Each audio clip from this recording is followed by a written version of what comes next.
Panda, panda, panda, panda. I got broads in Atlanta. Just to throw me in the family. Credit cards and the scammers. Hitting the licks in the band. Legacies. 안녕하세요, 에스더입니다. 여러분 오랜만이죠? 제가 오랜만에 오늘은 비트코인 대북송금 관련된 뉴스 기사를 가지고 방송을 하려고 합니다. 여러분 최근에 3월 30일이죠? 우리은행이 뉴욕에서 10조 원에 해당되는 손해배상 소송에 피소가 되었다라는 뉴스 기사 많이들 보셨을 겁니다.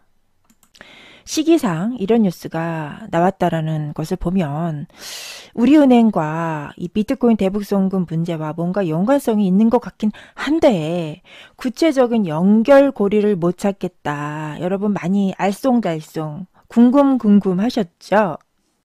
저도 좀 이 기사를 보면서 어떻게 비트코인 대북송금 문제와 연결을 시켜야 될 것인가 그 숨은 퍼즐에 대해서 고민을 많이 해봤습니다. 그래서 저 혼자서 생각한 것이 아니라 제 주변에 여러분 이제 잘 알고 계시는 마녀타운 있죠? 자, 마녀타운에 있는 제 동료들과 제 친구들과 함께 대화를 하면서 실마리를 찾을 수가 있었습니다. 자, 여러분들이 너무너무 궁금한 내용이기 때문에 제가 결론부터 말씀을 드리겠습니다. 우리은행이 뜬금없이 이 시기에 10조를 토해내라고 하는 반환소송에 휩싸인 가장 본질적이고 궁극적인 목적은 계좌가라입니다. 계좌가라. 너무 뜬금없고 황당하시죠, 여러분? 이해합니다. 왜냐면 이렇게 이 기사 내용 하나만 봤을 때는 어떻게 그게 그것과 연결이 돼? 계좌가라와 어떻게 연결이 돼? 이렇게 생각하실 수도 있습니다. 제가 2달 전부터 이 비트코인 대북송금 관련된 그 시리즈를 만들었습니다. 팩트폭격이라고요. 이번 방송까지 총 8편째 제가 방송을 만들어서 올리고 있습니다. 김정민 박사가 이 비트코인 대북송금 관련한 이슈를 처음에 공론화하기 시작했을 때는 사람들의 반응이 굉장히 냉랭했습니다. 야, 그거 증거가 있나? 아니면 음모론 아니냐? 많은 분들이 이렇게 반응을 했습니다. 심지어 좌파 애들은 임종석과 같은 주사파 애들은 학교 다닐 때 공부를 안 해서 머리가 나쁘기 때문에 그런 고도의 금융기법을 사용해서 사기를 못 친다. 이렇게까지 주장을 했습니다. 이러한 냉랭한 시선들에 대해서 저의 생각은 이렇습니다. 인터넷에 차고 넘치는 충분한 정황 증거들을 갖고 그것의 교집합과 그것이 가리키는 본질을 찾아내지 못하는 사람들은 지성인이 아니다. 우리 주변에 주어진 정보와 지식들을 갖고 그것들의 패턴과 본질을 파악해내고 분석해내는 능력을 갖고 있는 사람이 지성인이지 그냥 정보와 지식을 단순 소비하는 것은 지성인이 아닙니다. 스스로 독립적으로 판단하고 생각할 수 있는 지력을 갖고 있는 이 지성인이란 것에 대한 정의를 저는 그렇게 내리고 있기 때문에 당시에 그런 이야기를 들었을 때 대한민국 우파 지성인들에 대한 실망감이 굉장히 컸었습니다. 우리 대한민국 우파가 이렇게까지 망가지게 된 데에는 선두에 나서서 지성인의 역할을 다 해야 될 대한민국 우파 언론인과 지성인들이 굉장히 나태하고 안일했었다. 그들이 갖고 있는 기득권이 강하다라는 착각 속에서 세상을 굉장히 유화적이고 만만하게 보고 있었구나. 저렇게 했기 때문에 우리 우파가 좌파에 의해서 점령을 당한 것뿐만이 아니라 온통 시뻘겋게 적화가 된 가장 결정적인 원인이 저런 게 아니었을까. 정신적인 나태함, 정신적인 해이함, 정신적인 안일함, 저런 게 가장 근본적인 원인이 아니었을까라고 생각을 해보는 기회가 됐었습니다. 제가 늘상 말씀을 드리지만 좌파 애들에게는 기대감이 없다. 희망이 없다. 쟤들에겐 더 이상 뭘 바랄 수 있는 게 아무것도 없다. 자, 그렇게 말씀을 드리고 있습니다. 나라를 팔아 넘기려고 하는 애들한테 무슨 희망이 있겠습니까, 여러분? 그러니까 우리라도 좀 잘하자. 우리라도 최소한 나라를 팔아 넘기려고 하지 않는 국익을 생각하는 우리 우파들이라도 좀 잘하자라는 차원에서 제가 이렇게 간곡하게 정말 절실하게 안타까운 마음을 갖고 이렇게 직언을 하는 겁니다. 직언을. 국민들의 지성을 리드하는 지성인들이 먼저 반성을 하고 자아성찰을 하고 바뀌지 않으면 우리 대한민국의 미래가 막막합니다, 여러분. 여러분도 지금 다 아시겠지만 단순히 어떤 정보를 소비하는 여러분들과 저와 같은 입장에서는 세상을 바꿀 수 있는 영향력이 없습니다. 그렇기 때문에 영향력이 있는 리더들에게 직언을 하지 않을 수가 없는 겁니다. 직언을. 지도계층에 있는 사람들의 마인드가 이 사회를 유지시켜 나가는 데 있어서 굉장히 중요한 요소다라고 할 수 있는 사례가 이 미국을 보면 잘 알 수 있습니다.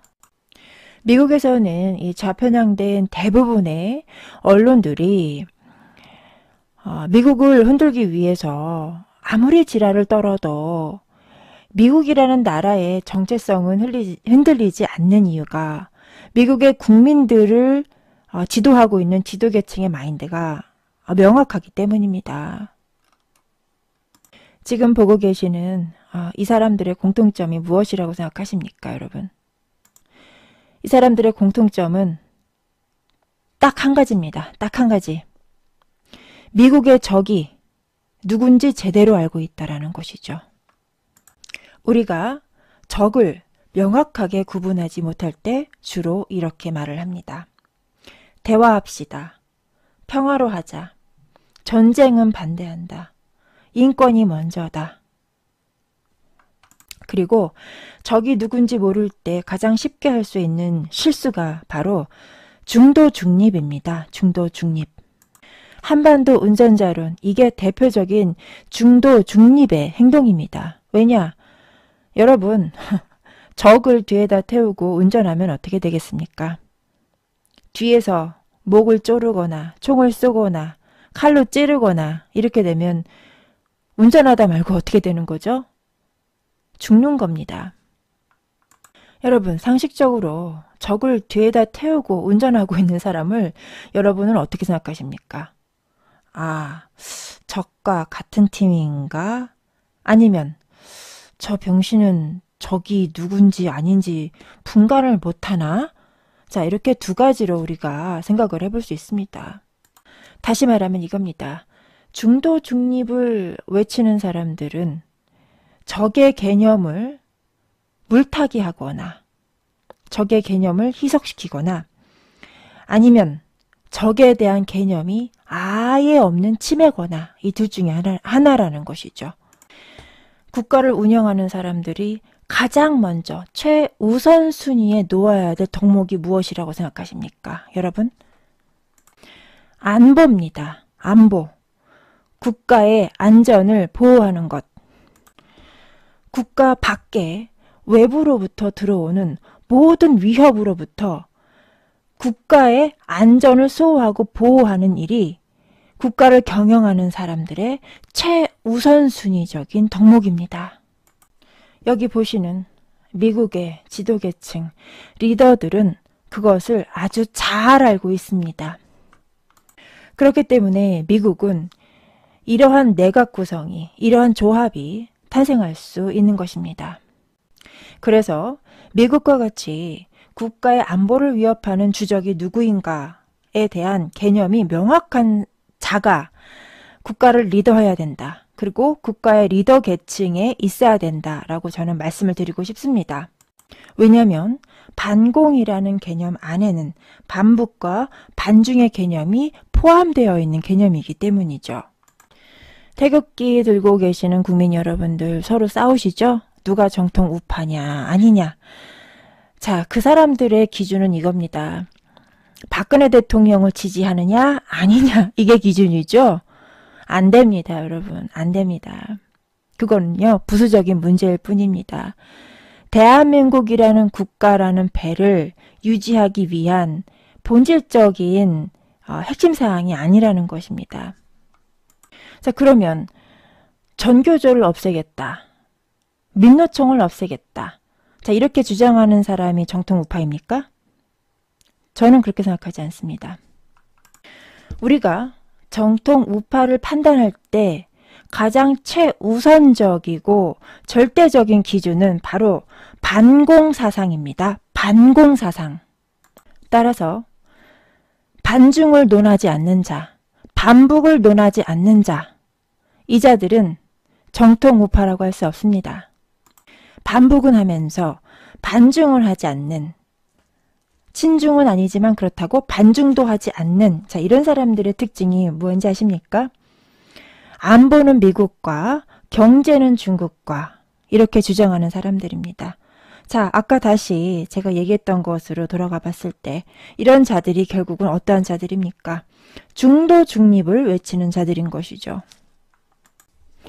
중도 중립을 외치는 자들을 제가 뭐라고 했습니까? 적에 대한 개념이 없는 치매거나 적과 한 팀이거나 둘 중에 하나다라고 말씀을 드렸죠.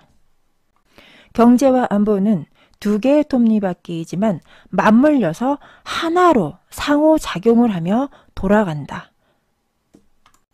그러므로 한 국가에게 있어서 그 나라의 경제를 위협하는 국가는 그 국익을 해치는 적국이다, 주적이다 라고 규정을 하는 것입니다. 미국이 트럼프 대통령이 2017년도 12월 달에 취임한 지 1년이 되는 시점에서 국가안보 전략을 발표를 했는데요. 그때 중국을 미국의 경제 안보를 위협하는 적국이다 라고 규정을 했습니다. 중국이라는 국가는, 다시 말하겠습니다. 중공이라는 국가는 공산주의의 대표성을 갖는 국가입니다. 그렇기 때문에 중국이 미국의 적국이 된다라고 한다면 군사 안보 동맹국가인 우리 대한민국의 적국 또한 중국이 되는 것입니다.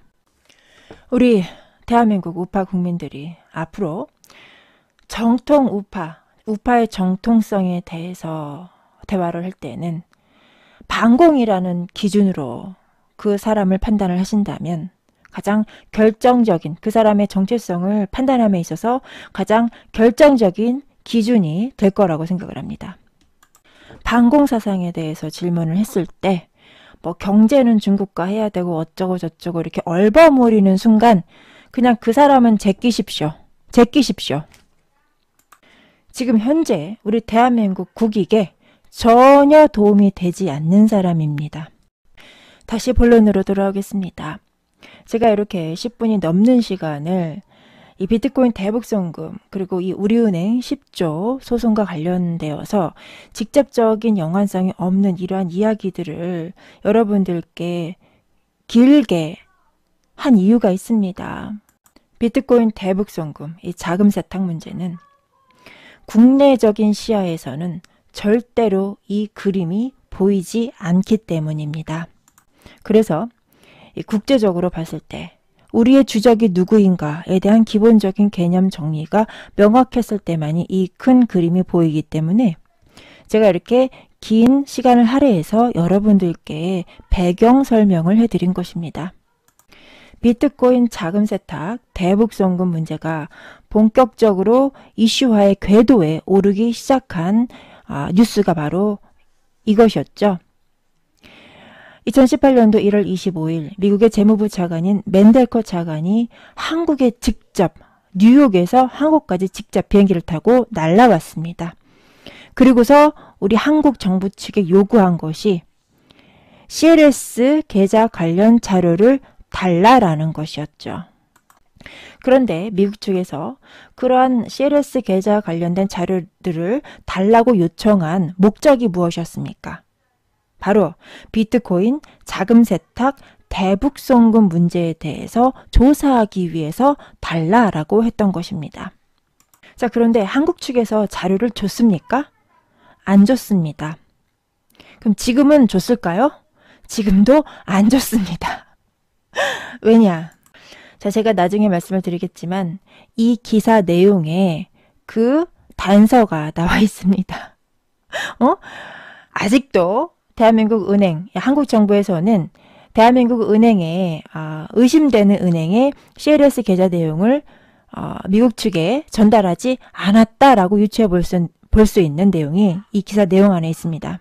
자, 보시는 바와 같이 이 멘델코 차관이 한국 정부에게 요구한 자료에 대해서 협조를 받지 못하자 돌아갈 때 한국 정부에 대해서 아주 어마무시한 말을 남기고 미국으로 돌아갔습니다. 뭐라고 했습니까? 미국과 북한 둘 중에서 양자택일을 하라. 누가? 한국이. 자, 거의 최후 통첩으로 들립니다. 이렇게 한국 정부 측의 어마무시한 최후 통첩성의 발언을 남기고 미국으로 돌아가서 멘델코 차관이 한 일이 무엇이었습니까? 라트비아의 한 은행인 ABLB 은행을 미국의 금융망에서 퇴출을 시켰습니다. 퇴출을 시킬 때의 사유가 무엇이었습니까? 북한에게 불법 자금 송금을 했을 뿐만이 아니라 자금 세탁을 했다라는 이유로 미국의 금융망에서 퇴출을 시킨 것이었습니다. 멘델코 차관의 이러한 행보가 무엇을 의미합니까?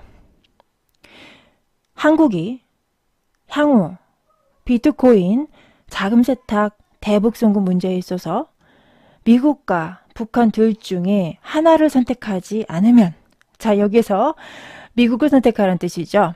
자, 이렇게 미국을 선택하지 않으면 라트비아의 ABLB 은행과 같이 미국의 금융망에서 퇴출을 시킬 것이다 라고 경고를 한 아주 어마무시한 사건이었습니다.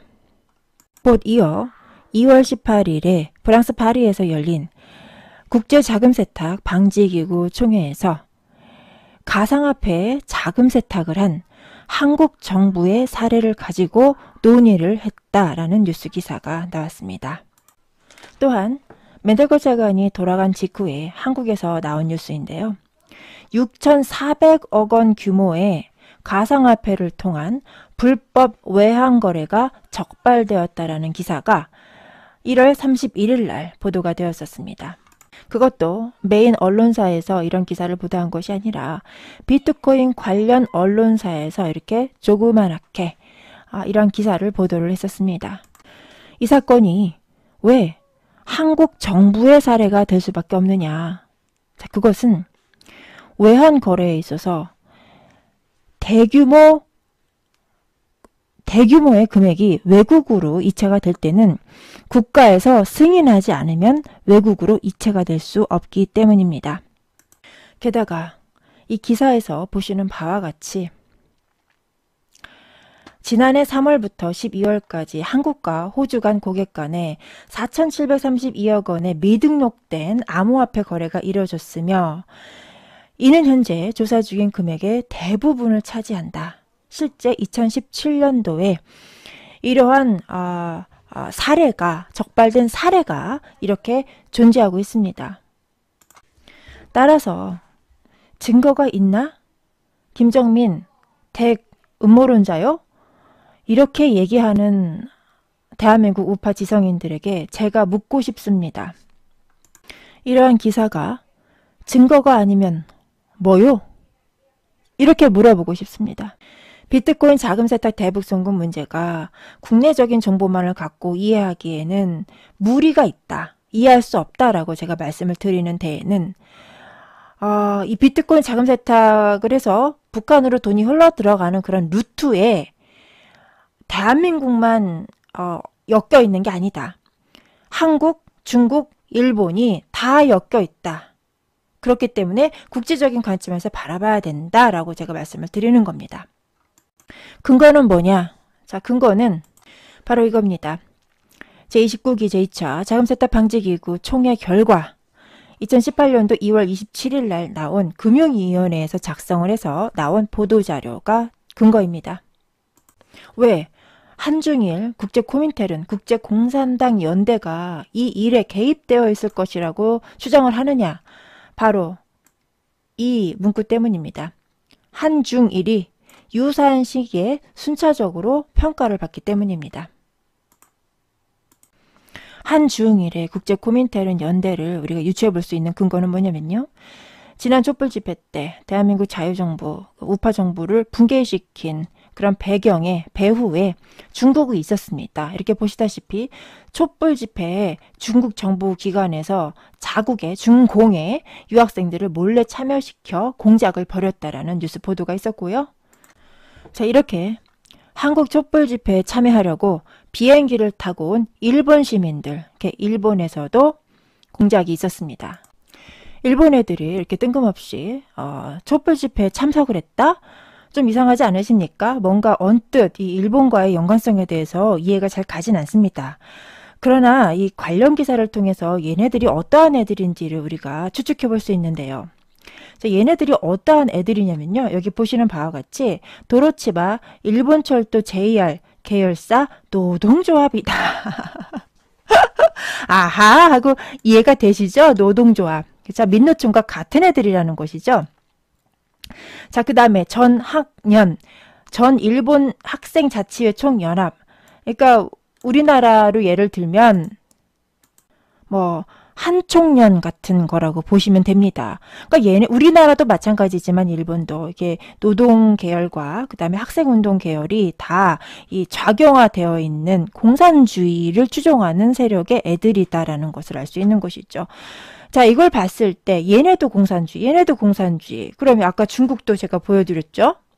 중국은 뭐 지금 공산국가의 리더 국가 아닙니까? 자, 이렇게 한국, 중국, 일본 세 국가 내에 있는 공산주의자 애들이 모여서 만든 게 뭐다? 촛불 집회다. 그런 사실을 알 수 있습니다. 다른 말로 국제공산당 연대, 즉 국제코민테른이라고 부르는 애들의 공작이라고 보는 것입니다. 그래서 북한에 대북송금을 한 그런 배후에는 한중일 국제공산당 연대 코민테른이 배후에 있을 것이다 라고 추정을 해보는 것이죠. 또 그러한 근거가 여기 보시는 바와 같이 한중일이 유사한 시기에 비트코인 자금 세탁 대북송금과 관련된 평가를 받는다라는 것에서 단서를 찾게 된 것입니다. 이렇게 프랑스 파리에서 자금 세탁 방지 기구 총회 때 한국을 불러다 놓고 말하지 않았습니까? 니네 가상화폐 자금 세탁 이거 하지 말어라. 이렇게 돌려서 우회적으로 이렇게 간곡하게 말하지 않았습니까? 근데 이렇게 돌려서 자꾸 얘기를 했더니 애들이 못 알아들어. 내가 보기에는 못 알아듣는 게 아니고 일부러 피하는 것 같아요. 애들이 자꾸 이렇게 피하고 도망가고 이러고 있습니다. 그래서 오죽하면 미국에서 이렇게 대놓고 비트코인 대북송금의 우려가 있으니까 북한의 자금줄을 한국 니들이 차단해 달라라고 직접적으로 요구를 한 사실이 있습니다. 북한이 이 대량살상 무기를 만드는데 확산금융을 통해서 자금을 조달하고 있다. 이 확산금융이라는 것이 뭐냐면요. 비제도권 금융, 비제도권 화폐를 통해서 자금을 모으고 있다라는 뜻입니다. 그래서 뭐 예를 들어서 비트코인 같은 게 있겠죠. 자, 또 기사를 보셔야죠.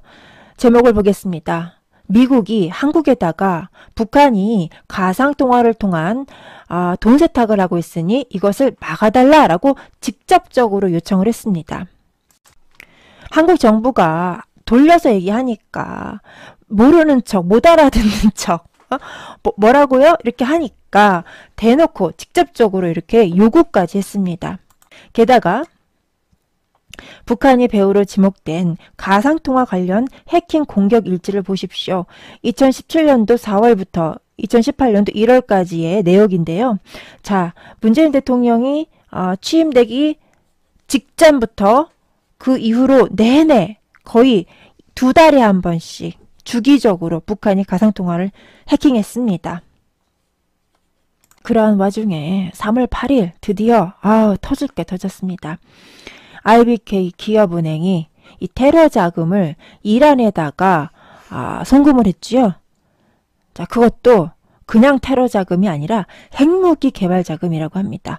핵무기 개발 자금 1조 원을 불법적으로 송금을 했던 사실이 적발이 되어서 최근에 수사를 종결하고 최고 수위의 제재를 할 예정이다라는 기사가 보도가 됐었습니다. 자, 바로 이 기사 내용입니다. 아시아경제에서 3월 8일 날 보도를 했었습니다.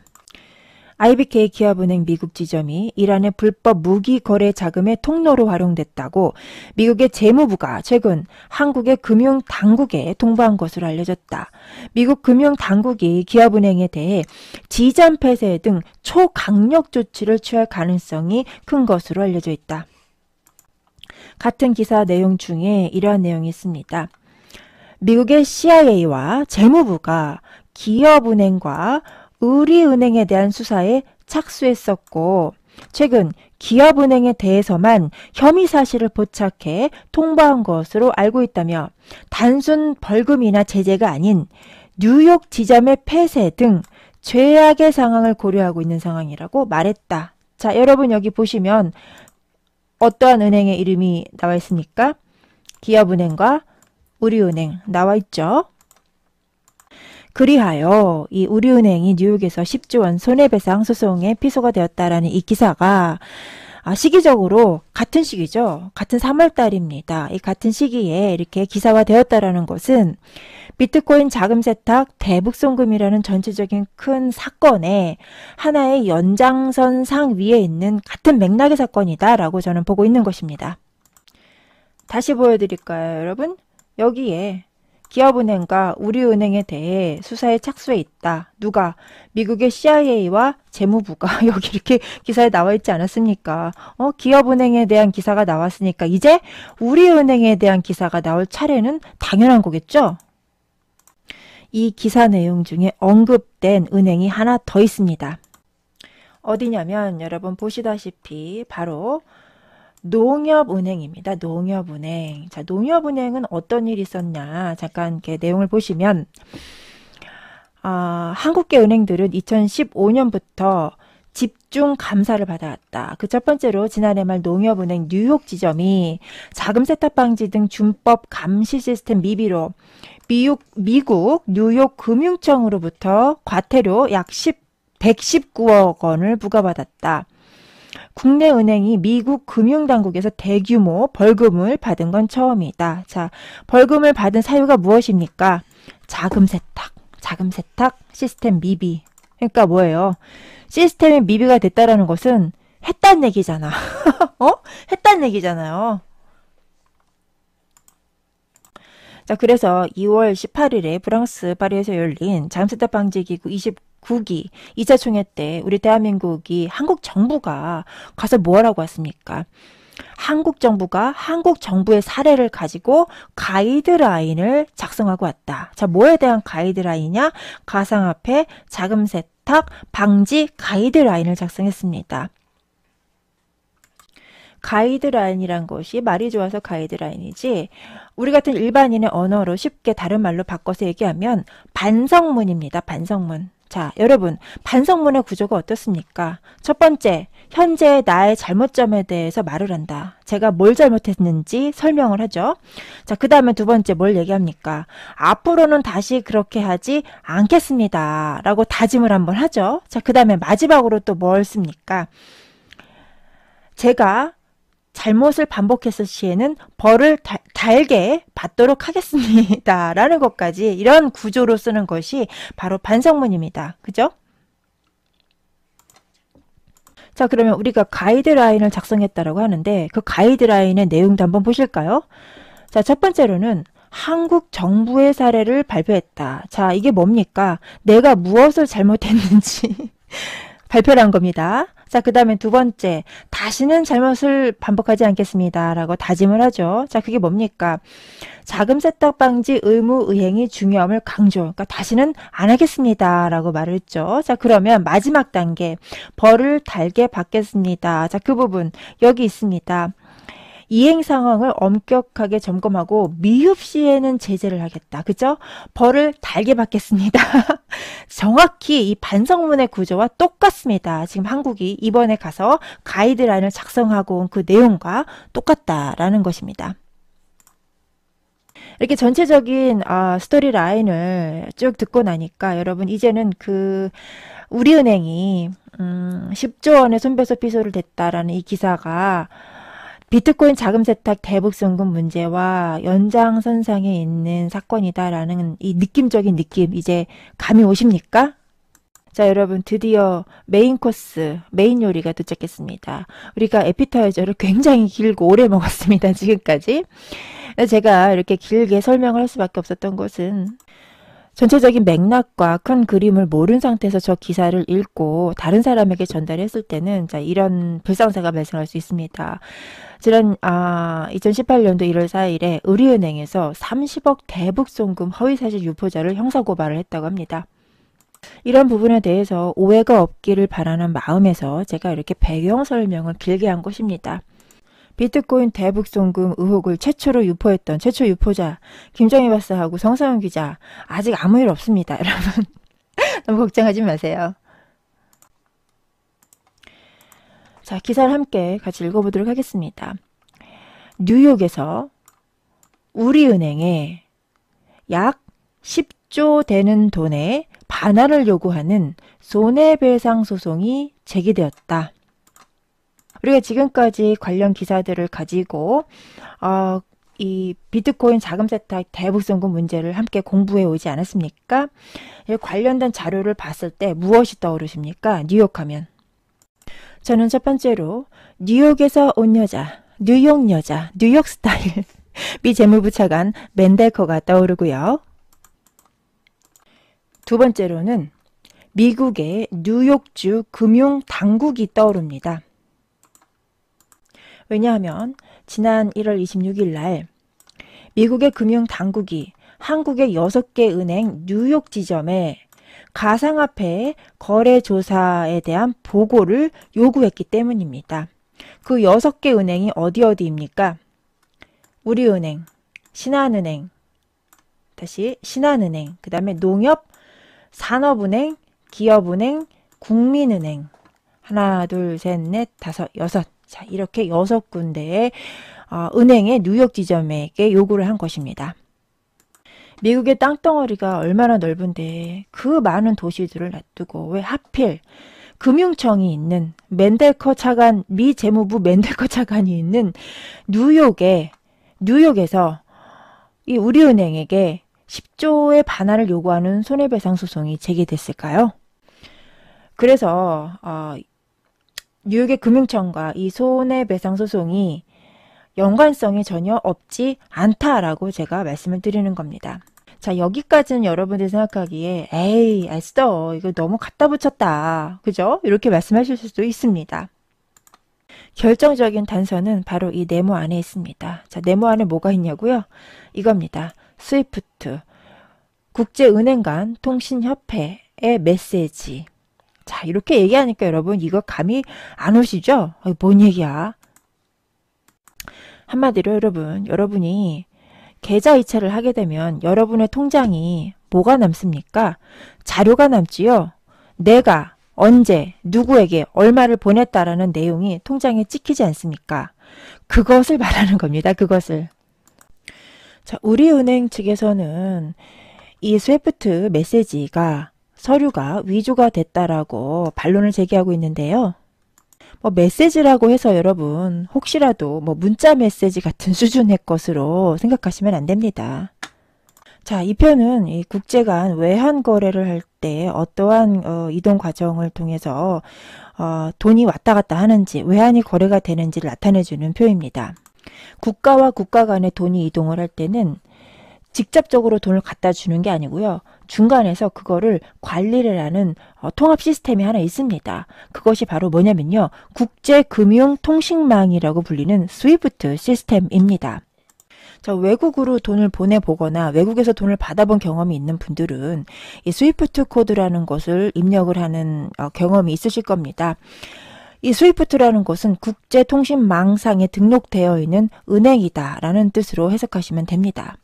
자, 따라서 우리가 한국에서 외국으로 돈을 보낼 때 한국은행에도 이 보낸 송장이, 보낸 내역이 통장에 이렇게 기입이 되고요. 또 이 돈을 받은 외국은행에도 똑같은 내용이 기입이 됩니다. 누가 어떻게 얼마 돈을 보냈다. 자, 뿐만이 아니라 한 군데 더 그러한 내역이 기록이 되는데요. 그게 어디냐면 지금 여러분들이 보고 계시는 이 국제금융통신망상에도 같은 내용이 기록이 되는 것입니다. 여러분의 그 스위프트 시스템에 대한 이해를 돕기 위해서 이 다른 그래픽을 보여드리도록 하겠습니다. 이 그래픽의 출처는 2016년도 5월 18일에 국제은행 간의 국제결제망을 해킹했던 조직이 있는데 북한으로 추정이 되며, 그리고 우리 한국의 국민은행도 연관이 있다라는 기사 내용입니다. 거기에 나온 그래픽을 여러분들께 소개해 드리는 것이고요. 이 북한이 국제적으로 이 자금 세탁을 하거나 해킹을 통해서 무기를 제작하는 그런 자금줄, 자금 통로로서 사용하고 있다라는 것에 이 굉장히 중요한 퍼즐, 중요한 단서를 제공하는 기사이기 때문에 제가 여러분들께 소개해 드리는 것이고, 나중에 또 이 기사만 가지고 따로 해서 소개하는 시간을 갖도록 하겠습니다. 또 혹시라도 관심 있으신 분들은 제가 링크를 걸어 놓을 테니까 참고하시면 되겠습니다. 자, 내용인 즉슨 이렇게 대한민국 국민은행을 포함한 특정 은행이 있습니다. 이 은행들이 스위프트를 통해 해외 자금을 이체를 할 땐 자기들이 원하는 특정 은행, 필리핀 은행과 스리랑카 은행, 또 무슨 세 군데 은행이 있군요. 이 은행으로 이 돈이 다시 스위프트를 통해서 자동적으로 이체가 되는 그런 그 해킹을 했다라는 내용입니다. 참 이 북한 애들이 굉장히 대범한 것이 뭐냐면요. 이게 첫 번째 케이스고요. 자, 이 두 번째 케이스는 심지어 뉴욕에 있는 연방 준비은행에 있는 계좌까지 이렇게 털어갔습니다. 이런 식으로. 야, 진짜 대범하다. 이렇게 해킹한 돈의 규모가 거의 1200억 가까이 되는 돈입니다. 얘들이 이렇게 대범하게 해킹을 시도한다고 해도 결국에 딱 걸릴 수밖에 없는 것은 뭐냐면, 이 외환 거래라는 것은 이 국제은행 간 통신 시스템, 스위프트 시스템을 이용해서 다 이체가 되기 때문에 여기에 다 기록이 남습니다. 이 스위프트 시스템 때문에 북한이 해킹을 해도 이렇게 덜미가 결국에 잡히는 건데요. 우리은행 10조 손해배상소송 사건도 간단하게 요약을 해보면, 독일에 있는 투자자가 이 도이치뱅크를 통해서 10조를 송금을 했습니다. 우리은행으로요. 그래서 이 AJ에너지 측에서 우리은행에 가서 10조 송금한 거 달라라고 했습니다. 그랬더니 우리은행은 없다, 나 그런 거 받은 적 없다라고 한 것이죠. 그래서 AJ에너지가 이 우리은행을 상대로 10조 내놔라, 10조 토해내라 라고 소송을 건 것입니다. 이렇게 소송을 걸 때 이 AJ에너지는 그 증거 자료로서 이 도이치뱅크 측에 있는 송금 신용장, 즉 스위프트 메시지를 증거 자료로서 뉴욕 법원에 제출을 한 것이죠. 그런데 우리은행 측에서는 이 송금 신용장이 위조가 되었다. 그래서 인정할 수 없다라고 주장을 하고 있는 것입니다. 자, 여러분이 판사라고 한다면 이거 어떻게 판단을 내리시겠습니까? 이 사건은 어떠한 그 가치 판단을 해야 되는 그런 사건이 아닙니다. 이거 굉장히 지금 1 더하기 1은 2, 이런 수준의 사건인데요. 간단합니다. 계좌를 까면 됩니다. 아니, 내 통장에 보냈다라는 송금 내역이 있어요. 그죠? 근데 저쪽 통장에 그 내역이 없대. 그럼 어떻게 해야 돼? 야, 너 계좌 까봐. 너 그 계좌 까봐. 있나 없나 내가 확인해야 되겠어. 자, 이렇게 판단을 내리는 게 논리적이고 합리적인 그 판단의 과정 아니겠습니까? 자, 그리고 돈을 송금한 측, 이 도이치뱅크 측에서 이 송금 신용장을 조작했을 가능성도 배제할 수 없기 때문에, 그러면 제3자인 이 스위프트 시스템을 관리하고 있는 이 결제은행, 미국의 결제은행 있죠? 자, 여기에다가도 자료를 요구할 겁니다. 자료 내놓으십시오. 그러면 얘네들이 제출을 하겠죠. 그죠? 만약에 여기 결제은행의 내역과 이 도이치뱅크의 송금신용장의 내용이 일치한다. 그러면 누가 범인입니까? 얘네 둘은 똑같아요. 내용이. 똑같은 내용을 갖고 있어. 근데 얘만 없어. 그러면 누가 범인입니까? 우리은행이 범인이죠. 이거 1 더하기 1은 2에 해당되는 수준의 판결입니다. 막 고민할 것도 없어요.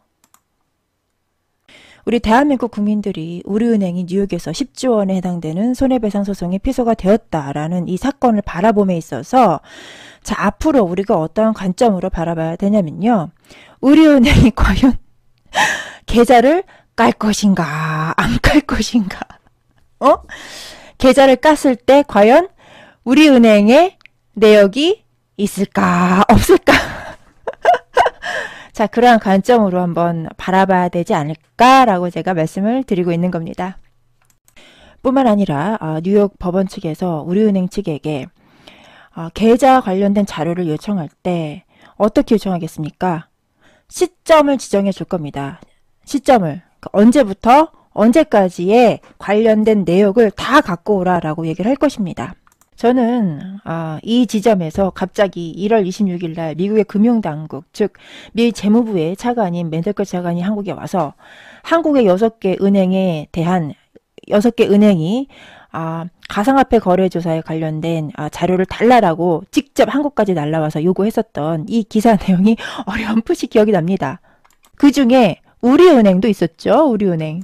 근데 재미있는 것은 1월 7일 맨델커 차관이 오기 2주 전에 이미 한국 정부, 즉 금감원에서 관련된 6개 은행 가상화폐 계좌 특별 검사를 했습니다. 그러면은 자료가 있을 거 아니에요? 근데 왜 맨델커 차관이 왔을 때 자료를 안 줬을까요? 그리고 맨델커 차관이 미국 뉴욕으로 돌아가면서 이런 말을 남겼죠. 미국과 북한 둘 중에 하나를 선택하라. 이러한 배경에서 우리은행이 10조 원에 해당되는 소송에 피소가 되었을 때 우리은행이 자신의 결백함을 주장하기 위해서 해야 될 수밖에 없는 어쩔 수 없는 선택사항이 무엇입니까? CLS 계좌 까는 겁니다. CLS 계좌 까야 됩니다. 우리은행. 어쩔 수 없어요. 안 그러면 지금 10억 토해내야 됩니다. 그냥 생돈 10억 토해내야 됩니다. 계좌 안 까면. 자, 이런 식으로 우리은행이 계좌를 깠는데 CLS 계좌를 깠어요. 근데 미국의 결제은행과 이 도이치뱅크에 똑같은 자료가 남아있는데 여기 없다. 그러면 우리은행은 10조 생돈을 토해내야 됩니다. 이거 지금 엄청난 대박 사건입니다. 왜 그러냐고요? 자, 우리은행이 2017년도 12월 31일 기준 우리은행의 자기자본 총액이 20조 5천억 원입니다. 20조 5천억 원. 근데 10조를 토해내면 이번 소송 금액은 우리은행의 자기자본의 절반이 넘는 액수다. 우리은행 망합니다. 여기 1조도 아니고 10조. 자기자본이 20조인데 거기에 10조를 토해내면 문 닫아야죠. 우리은행. 문 닫아야죠. 이거는요. 미국 금융망에서 퇴출되는 것보다 더한 사건입니다. 이거. 저는 진짜 이 기사를 정말 며칠 동안 곰곰이 연구를 했습니다. 막 관련된 자료를 보면서 제가 전혀 이 전문 지식이 없는 제가 이렇게 보이시죠? 스위프트 시스템이 뭔지, 외환 동시 결제 시스템, CLS 결제 구조가 뭔지, 뭐 관련 자료들을 읽으면서 엄청나게 지금 이렇게 공부를 했습니다. 자, 이렇게 공부를 해서 여러분들에게 알려드리는 건데, 자, 이렇게 며칠 동안 제 머리에 그 원형 탈모가 생겼습니다, 제가. 팔자에도 없는 공부를 하느라고 요새 굉장히 지금, 머리를 많이 쓰고 있는데요. 자, 이 기사를 보면서 저는 굉장히 지금 애잔한 마음이 들었습니다. 자, 오죽하면 이렇게까지 했을까? 미국이 우리은행에게 오죽하면 CLS 계좌 그렇게 까라고 미국에서 한국까지 찾아왔는데 한국 정부가 개별 대응하지 말라면서 자료를 안 주지 않았습니까?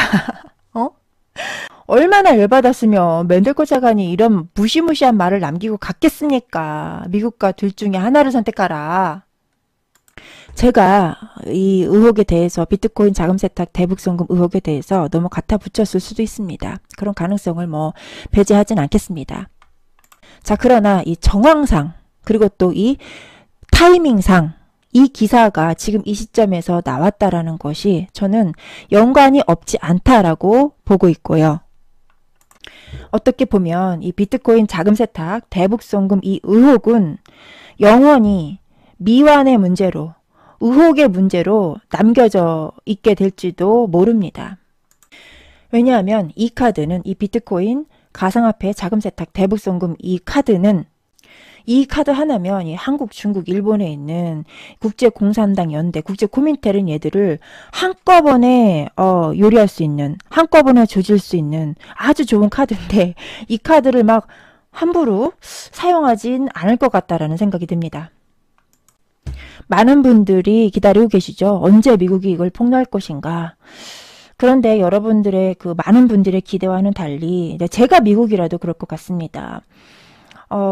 한중일 국제코민텔은 애들을 한꺼번에 동시에 싹 다 잡을 수 있는 중요한 카드이기 때문에 이 카드를 레버리지로 활용을 해서 지렛대로 활용을 해서 이 한중일 플러스 북한까지 또 더 넓게 범위를 넓혀서 러시아까지 요리할 수 있는 그러한 그 지렛대로 계속 조금씩 오픈하면서 이런 식으로 조금씩 우회적으로 오픈하면서 쟤네들을 압박할 수 있는 카드로 사용할 것이다 라고 저는 보고 있습니다.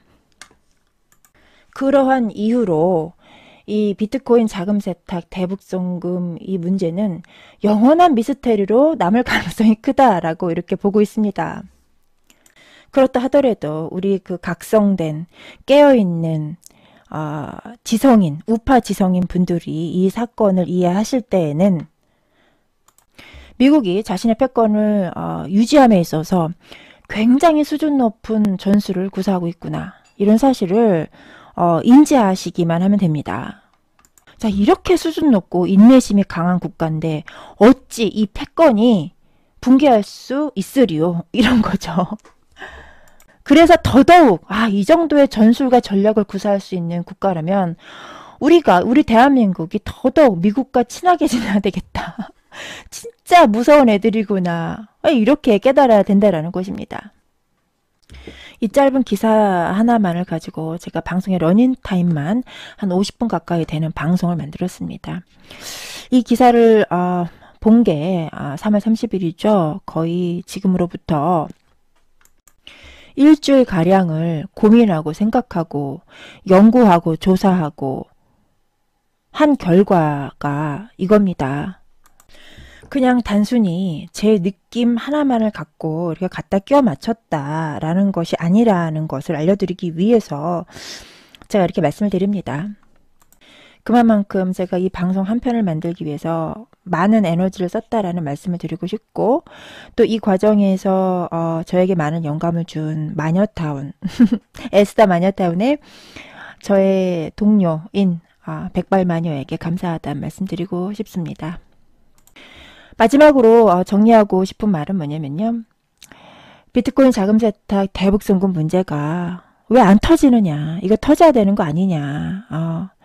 그러한 관점보다도 이 지렛대를 이용해서 지금 저 강력한 국제 코민텔은 연대 저 집단을 붕괴시킬 수 있는 도구로 써야 된다. 그런 말씀을 제가 드리고 싶습니다. 우리 일반인들에게는 이 사실이 대중적으로 폭로가 되지 않는다 하더라도 너무 실망하지 마시고요. 분명히 이 카드는 한, 중, 일, 러, 또 북한 이런 국제 코민테른을 와해시키는데 아주 가장 결정적인 도구로서 활용될 수 있을 것이라고 생각을 합니다. 자, 저의 이 허접한 허접하고 비전문가 방송, 에스더 방송 긴 영상 봐주셔서 감사합니다. 오늘은 여기서 마치겠습니다. 여러분 좋은 하루 되세요.